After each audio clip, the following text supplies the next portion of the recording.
Hello students, I am doctor Neelam Sharma. Welcome to my channel Vidya Shiksha institute. आप लोग का welcome to my channel. Hello students, welcome to my channel. मुझे वही नाम में मेरे वही चढ़ा हुआ है। मेरा दूसरा चैनल स्टार्ट हो चुका है स्टूडेंट्स। उसका नाम है edu learn by doctor Neelam Sharma. ठीक है, यूजीसी नेट फर्स्ट पेपर के लिए है। तो welcome to my channel Edu Learn students. और जो है हमने आज से पहला जो है शुरू कर दिया है अपना। हम ले रहे हैं सबसे पहले कम्युनिकेशन ले रहे हैं। तो कम्युनिकेशन में मैंने 2 शॉर्ट्स बना दिए हैं इसी चैनल पर, एडू लर्न पर 2 शॉर्ट्स बना दिए हैं, उनको आप देखिएगा। और जो थोड़ा सा मैंने मतलब कि कहना चाहिए कि फाउंडेशन या इंट्रोडक्शन के रूप में मैंने 2 ये शॉर्ट्स अपनी बनाई हैं कम्युनिकेशन की, तो वो देखिएगा। और आज से शुरू करते हैं हम नेट फर्स्ट पेपर की कम्युनिकेशन।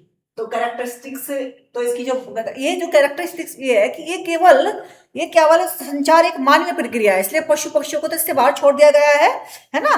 कि वो तो संचार करते ही नहीं है, वो तो करते हैं वो तो भाव से ही, जो भी उनका तरीका होगा। संचार के लिए कम से कम विशेषताएं है कि कम से कम 2 व्यक्तियों का होना जरूरी होता है, एक भेजने वाला और एक प्राप्त करने वाला। और बीच में एक चैनल भी, उनके चैनल भी होता है, लेकिन सब में नहीं होता है। कुछ तो जो फेस टू फेस होते हैं उसमें चैनल की जरूरत नहीं होती, वो आमने सामने ही होते हैं संचार। संचार के लिए सूचनाएं, विचार, निर्णय, भावनाएं, इच्छा, संवेग, ये सब चीजें आवश्यक होती हैं। और जो है प्राप्त कार्य के व्यवहार को, मतलब जो हम बोल रहे हैं उसमें हम हमारे भाव भी होते हैं, तो उनको भाव को भी वो प्राप्त करता है।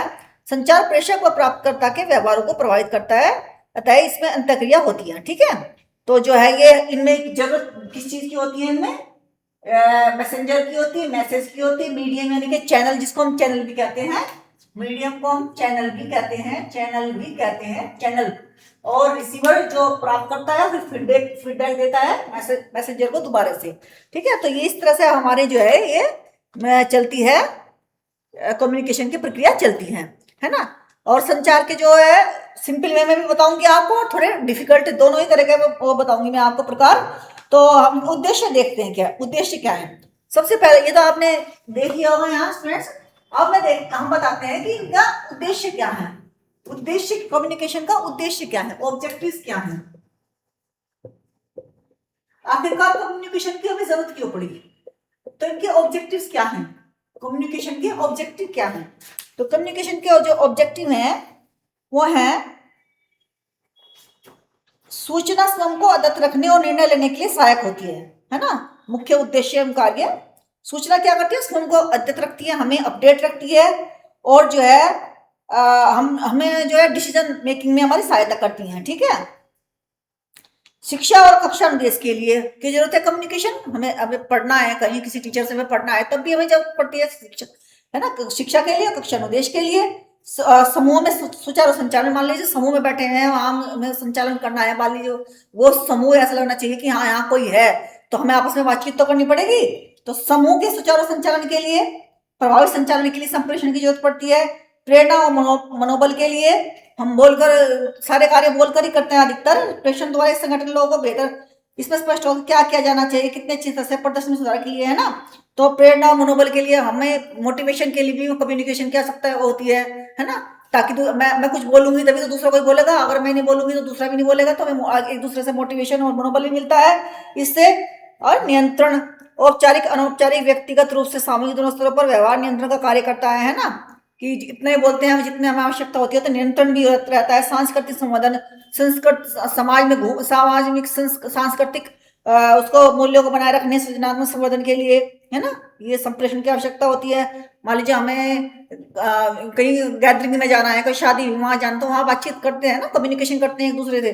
तो सांस्कृतिक संवर्धन के लिए भी, सामाजिक और राष्ट्रीय एकता के लिए भी, है ना, संप्रेषण समाज के करने के लिए आवश्यक है, एक दूसरे की सहिष्णुता बनाने के लिए भी आवश्यक है। तो यानी कि सामाजिक और राष्ट्रीय एकता के लिए भी जरूरत है। अब है संप्रेषण की प्रकृति। ये सिंपल सिंपल से है कि आपको समझने की इतनी ज्यादा, इसमें मुझे डिटेल में इतनी ज्यादा जाने की जरूरत नहीं है। ये ऑब्जेक्टिव थे कुछ इसके 4-5। और जो है अब जो है बात करते हैं हम किसकी, हम बात करते हैं इसकी नेचर की। नेचर ऑफ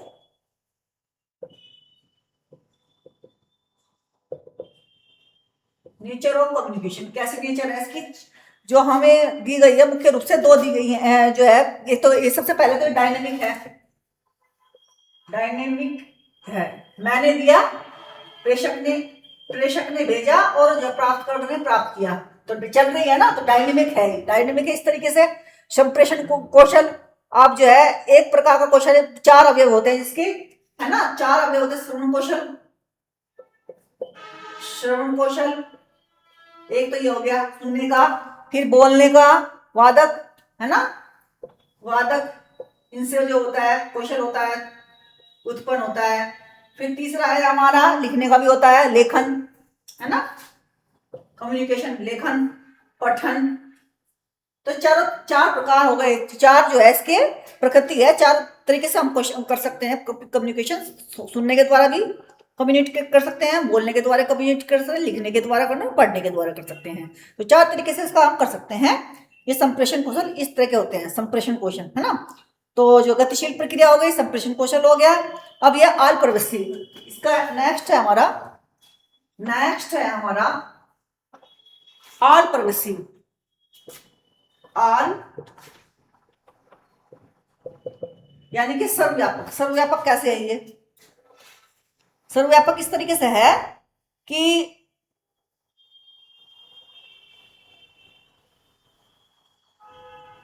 सर्वव्यापक कि हम जो है जहाँ हम कार्य करते हैं, किसी उसमें काम करते हैं, मान लीजिए कोई ऑफिस में काम करते हैं या किसी संगठन में काम करते हैं, तो ये जो है ऊपर से लेकर नीचे तक, बड़े छोटे पियोन से लेकर के अधिकारी तक कम्युनिकेशन होता रहता है, ठीक है। द्विमार्गीय संदेशवाहन है, द्विमार्गीय है। द्विमार्गीय क्यों है? द्विमार्गीय इसलिए है कि टू वे है, मैंने बोला दूसरे ने भी बोला, तो इस तरह से द्विमार्गीय है, ये वन वे अधिकतर ये नहीं होता, ठीक है। दो तरफ प्रभावी संप्रेषण तो दो तरफा ही होता है, एक तरफा नहीं होता। जो अगर प्रभावी संप्रेषण की हम बात करते हैं तो जो है दो तरफा होता है ना। और एक ही बात करें, जैसे मान लिया संप्रेषण प्रक्रिया से एक निश्चित संदर्भ संबंधित पहलू में, अब ये जो संप्रेषण की जो नेचर है कि हम जैसे मान लीजिए किसी से हमने मांगना है, मान लीजिए एक गिलास पानी मांगना है, तो हम ये कह सकते हैं कृपया एक गिलास पानी दीजिए, क्या आप हमें एक गिलास पानी दे सकते हैं, है ना, क्या आप मुझे पानी एक गिलास दे सकते हैं, मतलब हम उससे कई तरीके से बोल सकते हैं। तो ये डिपेंड करता है संप्रेषण प्रक्रिया कैसी है, आपकी कम्युनिकेशन स्किल कैसी है ना। निश्चित संबंध होना चाहिए उसका निश्चित पहलू होना चाहिए, उसकी कंटेक्स्ट भी उसका सही होना चाहिए। तो इस तरीके से जो है एक बात को हम बहुत कई तरीके से कह सकते हैं जिसमें हम हमारा कम्युनिकेशन प्रभावी, कृपया एक गिलास पानी दे दीजिए, क्या आप हमें पानी दें, इसमें फर्क है।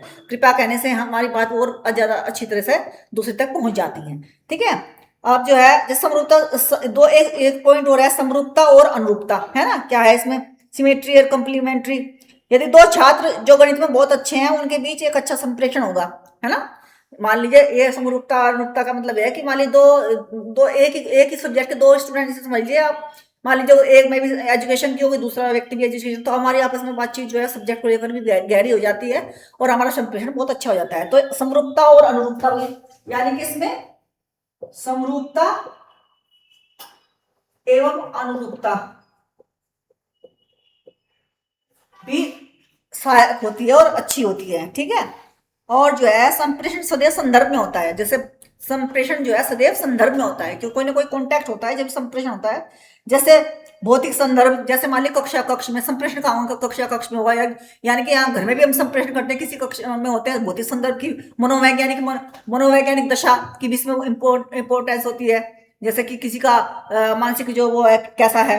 सामाजिक संदर्भ है ना, समाज में जैसे लोग कहीं शादी में जाना, विवाह में जाना है, समाज के मानदंड भी इसको प्रभावित करते हैं, निर्णायक भूमिका अदा करते हैं इसमें संप्रेषण में, है ना। और जो है मनोवैज्ञानिक जो है, मान लीजिए किसी दिन मूड अच्छा नहीं है तो उसको प्रभावी जो कम्युनिकेशन है प्रभावी नहीं होगा, या फिर वो दूसरा जो कम्युनिकेट करने वाला वो अगर वो निगेटिव दृष्टिकोण से जा रहा है क्लास के अंदर टीचर, तो बच्चा भी निगेटिव दृष्टिकोण से उसकी बातों को समझेगा, ठीक है। तो इस तरीके से जैसे सामयिक संदर्भ, जैसे सामयिक संदर्भ का भी इसमें बहुत प्रभाव पड़ता है कम्युनिकेशन में। सुबह सुबह हम भगवान जी की आरती करते हैं, सभी भगवान जी की आरती करते हैं, जो या जो भी जो भी जिस धर्म को मानता है उस अपने ईश्वर को याद करते हैं, जैसे हम याद करते हैं सुबह सुबह अधिकतर। तो जो दोपहर में हम वैसे खाने पान की बात करते हैं, खाना बनाने की इसकी बात करते हैं, तो ये समय सामयिक संबंध कॉन्टेक्चुअल का भी प्रभाव पड़ता है, सामयिक संदर्भ का भी इसमें प्रभाव पड़ता है, मनोवैज्ञानिक प्रभाव पड़ता है, और सामाजिक और संदर्भ यानी कि संस्कृति का भी प्रभाव पड़ता है, किस संस्कृति से संबंधित है, समाज में कैसा किसी का कुछ व्यक्तिगत लोग होते हैं, ज्यादा ही मतलब अपने आप में रहने वाले लोग होते हैं, तो उनका कम्युनिकेशन इतना अच्छा नहीं होता। जो सामाजिक रूप से जो जागरूक व्यक्ति रहते हैं उनका ज्यादा अच्छा होता है। तो सामान्य भाषा का भी इस पर प्रभाव पड़ता है। जैसे मान लीजिए मुझे कन्नड़ नहीं आती और मुझे कहीं वहां ऐसी जगह चली जाऊँ जहाँ कन्नड़ भाषा बोली जाती है, तो मेरा कम्युनिकेशन वीक हो जाएगा वहां पर।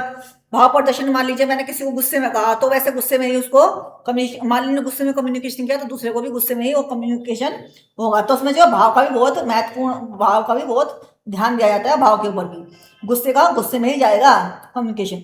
जैसे संप्रेषण के विभिन्न प्रकार, औपचारिक, अनौपचारिक, मौखिक, गैर मौखिक, है ना। तो इस तरह से जो है कम्युनिकेशन की प्रकृति जो है हमारी है। लाइट आ गई दोबारा, लाइट चली गई थी और लाइट दोबारा आ चुकी है।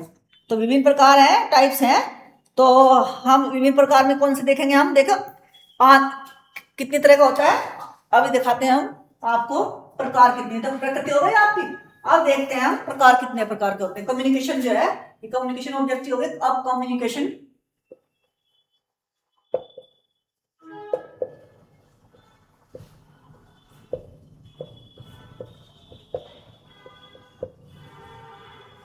टाइप्स, ठीक है। जैसे मान लीजिए आंतरिक संचार हो गया, मान लीजिए आंतरिक संचार। दूसरा बाह्य संचार। तीसरा हो गया हमारा आंतरिक संचार, व्यक्तिक संचार।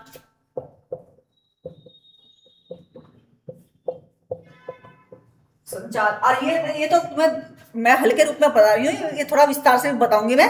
पहले थोड़ा थोड़ा सा आपको जो आइडिया हो जाएगा कि हाँ आखिरकार कम्युनिकेशन में है क्या, हमारे इसमें जो है, जो हमारी यूनिट है इसमें है क्या। तो जैसे आंतरिक संचार है ना, कम्युनिकेशन। बाह्य संचार, दिशा की तरह से ऊपर की ओर संचार, है ना। ऊपर की ओर, ये जो है ऊपर की ओर, नीचे की ओर कैसे होंगे ये मैं अभी बताऊंगी आपको। नीचे की ओर है समान स्तर का संचार। अगर आपसे कोई पूछने लगे ये, तो आप बता सकते हैं, है ना। अब जैसे अब इनके जो है माध्यम, अब इनके जो माध्यम है ना। अब संचार हम देखेंगे, फिर उसकी बाधाएं हम बाद में लास्ट में करेंगे हम बाधाएं, है ना। ये हो गया आपका सिद्धांत। देखते हैं संप्रेषण का सिद्धांत, देखते हैं क्या है। ये हो गया, थोड़ा सा मैंने बता दिया आपको टाइप्स, कितने तरह के टाइप्स है, और बहुत विस्तार में टाइप्स हैं, वो बाद में खुल के बताऊंगी। पहले मतलब कहने का मतलब है डिटेल में बताऊंगी। अभी आप यही ध्यान में रखिए कि थोड़ा थोड़ा सा आपको ही हो जाएगा आइडिया का। फिर है जैसे मान लीजिए सिद्धांत कैसे हैं, प्रिंसिपल्स ऑफ कम्युनिकेशन।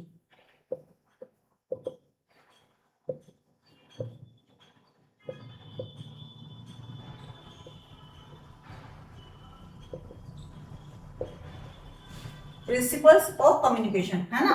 क्या है, सबसे पहला है मैकेनिकल, यंत्रवत, है ना। यंत्रवत होता है, मैकेनिस्टिक होता है। सटीक रूप में विनय करते हैं, मान सटीक रूप में मतलब जो हम बोलना चाहते हैं वही बोलते हैं, और वो उस तक पहुंचता है, प्रेषक तक, है ना। प्रेषक यानी कि रिसीवर तक, प्राप्तकर्ता तक। मनोवैज्ञानिक होता है, मनोवैज्ञानिक इसलिए होता है कि हमारे भाव भी उसमें शामिल होते हैं, मनोवैज्ञानिक होता है। तीसरा सामाजिक निर्माण करता होता है, ये जो संदेश के कुछ अर्थ का जुड़ा जा, संदेश के उपयोगी अर्थ पर ध्यान केंद्रित रहता है ना। जैसे मान लीजिए हम किसी से साझा कर रहे हैं अपनी बात, यहाँ कहने क्या मतलब है इनका। सामाजिक निर्माणवादी क्या है, सोशल कंस्ट्रक्टिविस्ट क्या है, कि मान लीजिए हम कोई बात कहना चाह रहे हैं तो दूसरे को वो समझ में आनी चाहिए, उसी दशा में समझ में आनी, जिस दशा में हम उनको कह रहे हैं। प्रसारण मॉडल या संचार को रोबोटिक और कंप्यूटर स्थिति रूप में देखा जाता है, ठीक है। और प्रणालीगत सिस्टमेटिक है ये। यहाँ संचार नहीं, तो थ्रूपुट के माध्यम के अनुसार चलते हैं। दूसरे शब्दों में संचार लोगों के माध्यम से यात्रा करता है ना। लोगों के माध्यम से तो यात्रा करता है संचार। मैंने किसी को बताया एक बात, किसी ने दूसरे को बताई, इस तरह से जो है प्रणालीगत होता है। इनकी जो है व्याख्या चलती रहती है इनकी। आलोचनात्मक पक्ष ये है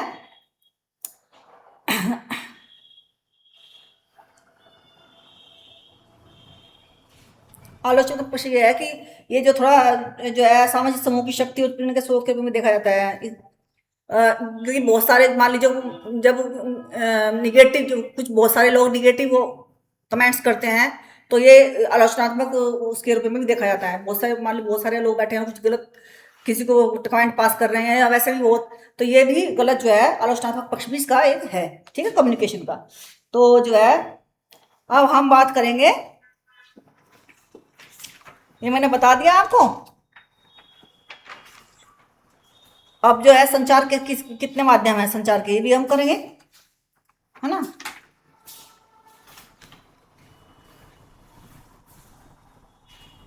थोड़ा सा ऐसे बता देती हूँ आपको। देखिए शाब्दिक माध्यम है इसका, शाब्दिक माध्यम में मौखिक, शाब्दिक में मौखिक आ जाएगा, है ना। जैसे कि शाब्दिक माध्यम है, माध्यम भी वर्बल, इसकी जो कम्युनिकेशन का मीडियम, मीडियम क्या है, शाब्दिक है। वर्बल, वर्बल हो गया, है ना, वर्बल हो गया। लिखित हो गया, लिखित हो गया। भाव वाला, भावात्मक भाव हो गया जिसमें भाव होते हैं। जो मौखिक होता है उसमें क्या क्या इस्तेमाल करते हैं, जैसे रेडियो हो गई, साक्षात्कार हो गया, सभाएं, टेप रिकॉर्डर। ये मैं इसलिए बता रही हूँ जल्दी जल्दी, मैं इसलिए बता रही हूँ आपको कि इसमें इतना ज़्यादा समझने की वो नहीं है कि आपको डीपली इसमें जाना है। आप ये अपने निजी जिंदगी में, रोजाना की जिंदगी में सब चीज देखते हैं। मौखिक संचार कैसे करते हैं, आमने सामने वार्तालाप करते हैं एक दूसरे से, है ना। साक्षात्कार होता है जब भी कम्युनिकेशन नहीं होता है ओरली। सभाएं, भाषण, सम्मेलन, घोषणाएं, सामूहिक संवाद, विचार गोष्ठी, रेडियो प्रसारण, सारे जो है ओरल कम्युनिकेशन है ना। इनके ये लाभ है कि इस संचार से तुरंत प्रतिपुष्टि प्राप्त होती है ना। जैसे हम मुझसे किसी ने कोई बात कही तो मैंने तुरंत उनको बताया उसका सही या गलत जो भी जवाब देना है, मतलब तुरंत देती हूँ उसको जवाब। तो इस तरीके से जो है प्रतिपुष्टि होती रहती है। लेकिन यह है कि इसका जो श्रेय वो काफी सीमित है, जो मौखिक कम्युनिकेशन है सीमित है ना। एक हो गया लिखित, लिखित में जैसे हम ये मान ली ईमेल कर रहे हैं, मैसेज दे लिख रहे हैं, है ना।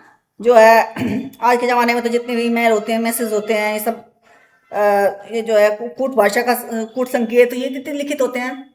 जो किसी मान लीजिए किसी जॉब में हम जा रहे हैं, जब हमारा पेपर भी होता है तो कूट लेखन वगैरह होते हैं ना, तो ये भी संचारित तो है कि उसको हम जो बात मान लीजिए कुछ बात, कुछ गुड मैसेज पहुंचाना है, कुछ मतलब खुफिया मैसेज पहुंचाना, तो उसके लिए हमारे पास क्या कूट होते हैं, तो वो उस कूट लिपि में हम लिखते हैं उस चीज़ को और वो समझ जाता है जो समझने वाला होता है, ठीक है। तो ये लिखित संचार में जैसे फ्लॉपी हो गई, कॉम्पैक्टिक्स हो गई, चार्ट, फैक्स, रेखा चित्र, ये कंप्यूटर से बहुत, इंटरनेट, बहुत सारी चीज़ें हैं जो लिखित संचार में आजकल आजकल भी और पुराने भी आज के मिलकर भी बहुत सारे संचार करते हैं लिखित संचार। अशाब्दिक कौन से होते हैं, जैसे अब अशाब्दिक माध्यम भी होता है। एक तो हो गया हमारा शाब्दिक हो गया लिखित, अब अशाब्दिक, अब ये हो गया भाव, भाव वाला जिसे मैं कह रही थी वो था अशाब्दिक।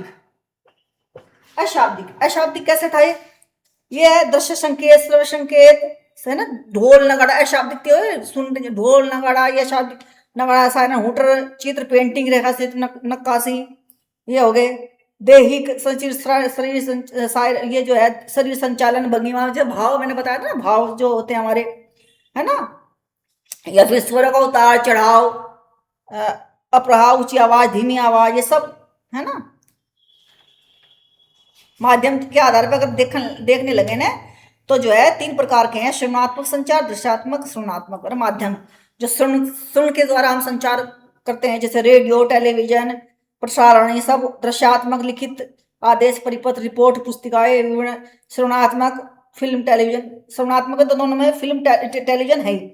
श्रवणात्मक दृष्टात्मक में फिल्म भी हो गया, टेलीविजन भी हो गया, और इसमें दोनों रेडियो भी हो सकता है इसमें, है ना। श्रवणात्मक और दृश्यात्मक रेडियो भी और टेलीविजन भी हो सकता है। और इस तरीके से जो है ये मैंने थोड़ा थोड़ा आपको बता दिया है। और जो है पर अब इसमें मॉडल को हम बहुत अच्छे से करेंगे, क्योंकि मॉडल्स में से ये तो क्वेश्चन आपके जो मैं आपको आज में जो इंट्रोडक्शन में करा रही हूँ, इसमें से तो आते हैं आपके असर्शन और रीजन वाले क्वेश्चन आते हैं अधिकतर, है ना। इसमें से आपके नहीं आएगा कि ये प्रकार बता दीजिए, ऐसे क्वेश्चन नहीं आएंगे। लेकिन जो मॉडल्स में कराऊंगी, कम्युनिकेशन मॉडल्स जो मैं कराऊंगी, उनमें से आपके क्वेश्चंस वैसे बनते हैं, मैच द फॉलोइंग या match list with list second, इस तरह से क्वेश्चन आते हैं। इसमें से असर्शन रीजन वाले क्वेश्चन आ सकते हैं। इसलिए हम आपको जो है, चाहे मैं जल्दी जल्दी ही करा रही हूँ, लेकिन जानबूझ के सारा ही करा रही हूँ जो इंट्रोडक्शन इसका है ना।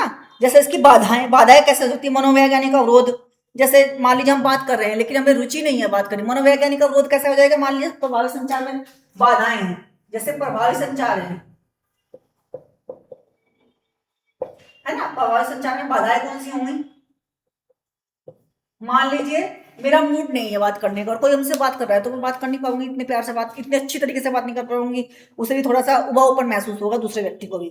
तो मनोवैज्ञानिक अवरोध आता है पृष्ठगत अवरोध, पृष्ठभूमि शिक्षा और प्रत्याशा में अंतर होने के विशेष सामाजिक और मान लीजिए किसी की, मान लीजिए मैं फर्स्ट फर्स्ट क्लास की हूँ तो मैं, मेरे साथ कोई 10th क्लास का बच्चा बात कर रहा है तो पृष्ठगत यानी कि मैं किसी ऐसे दर्जे की हूँ, किसी उच्च दर्जे में बात कर रही हूँ तो वहां भी हमारा जो होगा, क्योंकि पृष्ठभूमि ऐसी है, जिस पृष्ठभूमि से आई हम किसी अदर पृष्ठभूमि उच्च पृष्ठभूमि से बात करने लगो तो उसमें वहां में प्रभावी संचार में बाधा आती है। मतलब कहने का भाषागत अवरोध तो होता ही है, भाषागत की मेरे पास मुझे भाषा नहीं आती है, मैं इंग्लिश प्रदेश किसी का इंग्लिश भाषा बोलने वाले फॉरन चले जाते हैं, वहाँ इंग्लिश बोलते हैं, मुझे नहीं आती, तो वहाँ मैं ना तो बस ढंग से समझा पाऊंगी ना मैं समझ पाऊंगी।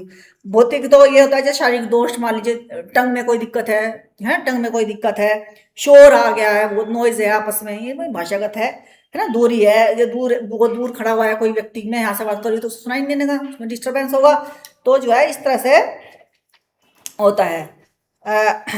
ठीक है। अब अवरोध जो है 3 तरह से अवरोध हो सकता है, प्रेषक स्तर पर भी देखिए, और जो ये तो हो गया आपका। अब 3 तरह के अवरोध, प्रेषक स्तर पर अवरोध हो सकता है, अवरोध, ठीक है। दूसरा किस पर? प्रेषक माध्यम स्तर पर, माध्यम में भी कुछ गड़बड़ ना हो जाए, माध्यम स्तर पर अवरोध, ठीक है।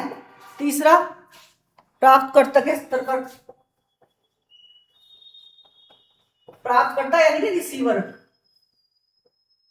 रिसीवर के इनके जो है भाई, मान लो रिसीव करने वाला उसकी रुचि नहीं, मैं बात करना चाह रही हूँ, मैंने फोन किया, मैंने बात करना चाहा लेकिन दूसरे का तो मूड नहीं है, तो ये हो गया माध्यम स्तर पर। मान लीजिए मैं टेलीफोन में से बात करूँ तो उसमें गड़बड़ हो गई, कोई मैं मान लीजिए उस पर ऑनलाइन ही वो ये क्या कहते हैं उसको, वीडियो कॉल कर रही हूँ, वीडियो में कोई दिक्कत आ गई तो हो गया माध्यम, यानी कि जिसमें जो हमारा संचार का माध्यम उसमें दिक्कत आ गई तो वही अवरोध हो गया। प्रेषक स्तर पर भेजने वाले में कोई गलत तरीके से भेज दिया, या जो भेजने वाले का मूड ठीक नहीं है, या फिर जो है वो भाषा उसकी सही है, त्रुटिपूर्ण उसका जो भाषा है ना, वातावरण सही नहीं है, तो ये सब चीजें जो है इसमें क्या करती हैं, इसमें जो है बाधा बनती है संचार में, मतलब प्रभावी संचार में बाधा बनती है।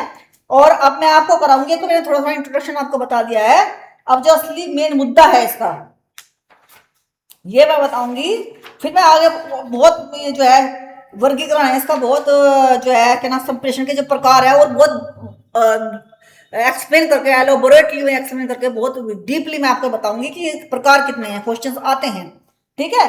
तो उसमें मैं कराऊंगी आपको, तो उससे पहले इनको आगे बढ़ने से पहले मैं आपको कराऊंगी 4 मॉडल जो बहुत ही इंपॉर्टेंट है आपके, ये जो है मॉडल्स कराऊंगी मैं आपके, कम्युनिकेशन मॉडल कराऊंगी मैं आपके, ठीक है। 3 जो प्रकार के आपके है ना मॉडल, ये कराऊंगी कल मैं आपको। आज आपका इंट्रोडक्शन हो गया, आप कम्युनिकेशन में उतरने के लिए, कम्युनिकेशन से जो है कम्युनिकेशन की जो हमारी यात्रा चलेगी उस पर चलने के लिए आप तैयार हो चुके हैं। तो ये आपको जो है मैंने हल्का हल्का सा ऊपरी रूप से मैंने आपका इंट्रोडक्शन, आपको जो है इंट्रोडक्शन दे दिया है कम्युनिकेशन का। अब आप उसमें जो है डीपली इसको समझने के लिए, ध्यान से इसको समझने के लिए और अच्छी तरीके से समझने के लिए आप तैयार हो चुके हैं। तो अब हम करेंगे, कल हम करेंगे मॉडल्स, मॉडल्स ऑफ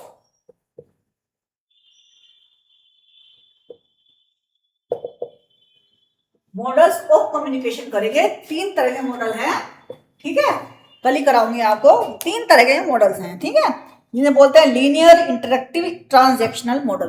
3 तरह के मॉडल है, लीनियर, लीनियर, इंटरेक्टिव, लीनियर, देखिए इंटरेक्टिव, ट्रांजैक्शनल, है ना, 3 तरह के मॉडल है। कल मैं आपको कराऊंगी, आपको जो है 3 मॉडल कराऊंगी। संप्रेषण मॉडल क्या होते हैं, कम्युनिकेशन मॉडल्स क्या होते हैं, मैं कल कराऊंगी आपको। मॉडल्स किसे कहते हैं ये बताऊंगी, मॉडल क्या होता है, संप्रेषण तो मैंने बता दिया, आज मॉडल क्या होता है, आखिरकार मॉडल, मॉडल क्यों कहा, कम्युनिकेशन मॉडल का मतलब क्या है, क्यों मॉडल मतलब इसमें कहा गया है इसको, है ना।